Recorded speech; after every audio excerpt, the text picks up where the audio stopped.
샬롬, 예수님을 닮아가는 아침. 오늘 함께 읽으실 말씀은 민수기 29장 12절에서 40절까지의 말씀입니다. 일곱째 달 15째 날에는 너희가 성회로 모일 것이요 아무 일도 하지 말 것이며 이래 동안 여호와 앞에 절기를 지킬 것이라. 너희 번제로 여호와께 향기로운 화제를 드리되 수송아지 13마리와 순양 2마리와 1년 된 순양 14마리를 다 흠 없는 것으로 드릴 것이며 그 소재로는 고운 가루에 기름을 섞어서 수송아지 13마리에는 각기 10분의 3이요 순양 2마리에는 각기 10분의 2요 어린 양 14마리에는 각기 10분의 1을 드릴 것이며 상번제와 그 소제와 그 전제 외에 순염소 1마리를 속죄제로 드릴 것이니라. 둘째 날에는 수송아지 12마리와 순양 12마리와 1년 되고 흠없는 순양 14마리를 드릴 것이며 그 소제와 전제는 수송아지와 순양과 어린 양의 수요를 따라서 규례대로 할 것이며 상번제와 그 소제와 그 전제 외에 순염소 1마리를 속죄제로 드릴 것이니라. 셋째 날에는 수송아지 11마리와 순양 2마리와 1년 되고 흠없는 순양 14마리를 드릴 것이며 그 소제와 전제는 수송아지와 순양과 어린 양의 수요를 따라서 규례대로 할 것이며 상번제와 그 소제와 그 전제 외에 순염소 1마리를 속죄제로 드릴 것이니라. 넷째 날에는 수송아지 10마리와 순양 2마리와 1년 되고 흠없는 순양 14마리를 드릴 것이며 그 소제와 전제는 수송아지와 순양과 어린 양의 수요를 따라 규례대로 할 것이며 상번제와 그 소제와 그 전제 외에 순염소 1마리를 속죄제로 드릴 것이니라. 다섯째 날에는 수송아지 9마리와 순양 2마리와 1년 되고 흠없는 순양 14마리를 드릴 것이며 그 소제와 전제는 수송아지와 순양과 어린 양의 수요를 따라서 규례대로 할 것이며 상번제와 그 소제와 그 전제 외에 순염소 1마리를 속죄제로 드릴 것이니라. 여섯째 날에는 수송아지 8마리와 순양 2마리와 1년 되고 흠없는 순양 14마리를 드릴 것이며 그 소제와 전제는 수송아지와 순양과 어린 양의 수요를 따라서 규례대로 할 것이며 상번제와 그 소제와 그 전제 외에 순염소 1마리를 속죄제로 드릴 것이니라. 일곱째 날에는 수송아지 7마리와 순양 2마리와 1년 되고 흠없는 순양 14마리를 드릴 것이며 그 소제와 전제는 수송아지와 순양과 어린 양의 수요를 따라 규례대로 할 것이며 상번제와 그 소제와 그 전제 외에 순염소 1마리를 속죄제로 드릴 것이니라. 여덟째 날에는 장엄한 대회로 모일 것이요 아무 일도 하지 말 것이며 번제로 여호와께 향기로운 화제를 드리되 수송아지 1마리와 순양 1마리와 1년 되고 흠없는 순양 7마리를 드릴 것이며 그 소제와 전제는 수송아지와 순양과 어린 양의 수요를 따라 규례대로 할 것이며 상번제와 그 소제와 그 전제 외에 순염소 1마리를 속죄제로 드릴 것이니라. 너희가 이 절기를 당하거든 여호와께 이같이 드릴지니 이는 너희의 서원제나 낙헌제로 드리는 번제 소제 전제 화목제 외에 드릴 것이니라. 모세가 여호와께서 모세에게 명령하신 모든 일을 이스라엘 자손에게 말하니라. 아멘. 이스라엘 백성들이 대속죄일을 보낸 이후 5일이 지난 다음부터는 초막절이 시작이 됩니다. 즉 새로운 한 해가 시작되고 나서 15일째 날부터 초막절을 지키게 된 겁니다.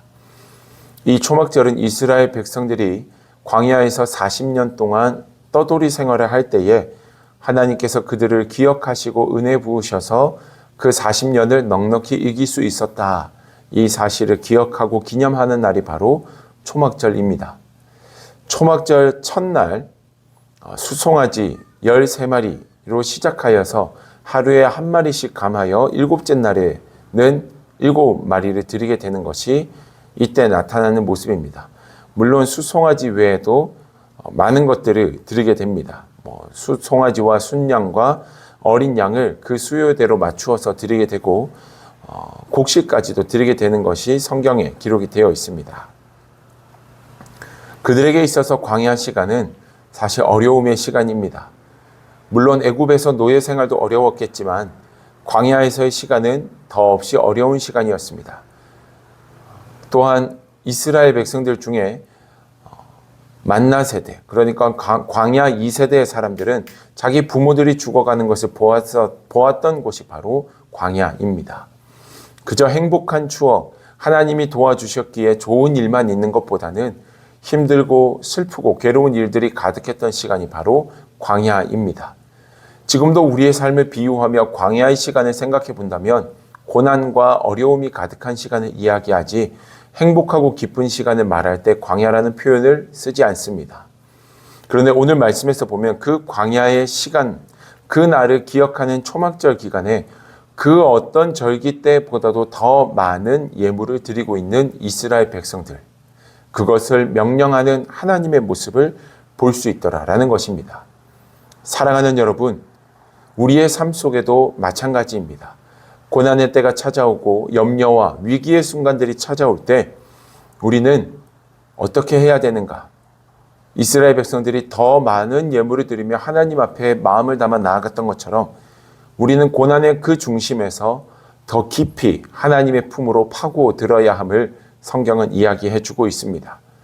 고난의 한복판을 기억하며 생각하며 예물을 드리는 것이 쉽지 않았겠지만 그 속에 차고 넘쳤던 하나님의 은혜를 기억해야 된다라는 하나님의 말씀을 우리가 마음속에 되새기며 또한 마음속에 새기며 하나님, 내 삶 가운데 어려움이 많았고 돌이켜볼 때 힘든 순간들이 많지만 그 순간순간 속에 하나님의 도우심이 있었음을 잊지 않겠습니다. 지금 또한 내가 여전히 어렵지만 하나님과 함께 언제나 동행할 것을 결단합니다. 더 깊이 하나님을 생각하고 더 하나님을 마음에 새기며 나아가야 하는 시간이 바로 고난, 위기의 때라는 것을 성경은 우리에게 이야기하고 있습니다.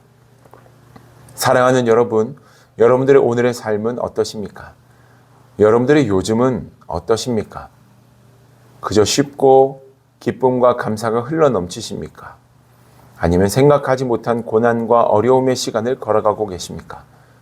어떤 시간이 되었든 혹시나 여러분들이 고난과 위기와 절망과 좌절 속에 있다면 오늘의 이 말씀을 기억하셔서 다른 곳 말고 더 깊이 하나님의 품으로 파고드는 은혜가 여러분들에게 있게 되기를 주님의 이름으로 축복합니다. 그 고난의 한복판에 주님을 기억하며 감사로 나아갈 때 하나님은 한량없는 은혜를 우리의 삶 속에 충만하게 채우실 줄 믿습니다. 그 주님의 은혜와 사랑이 넘쳐나는 여러분들의 하루가 되기를 주님의 이름으로 축복합니다. 기도하겠습니다. 좋으신 아버지 하나님, 우리가 고난의 한복판에 이 초막절을 지키고 있는 이스라엘 백성들의 모습 속에서 하나님을 더 기억하고 하나님의 품으로 파고들어야 함을 깨닫게 됩니다. 하나님, 우리에게 은혜 위에 은혜 더하여 주시고 고난의 시간 속에서도 하나님만을 찬양하며 넉넉히 이기고 승리하는 삶을 살아갈 수 있도록 도와주시옵소서. 주님께 답이 있음을 믿습니다. 주님이 우리를 승리케 하시는 분이심을 믿습니다. 주님 영광 받아 주시옵소서. 우리 가운데 진정한 승리의 은혜를 허락하실 주님을 찬양하며 예수 그리스도의 이름으로 기도드립니다. 아멘.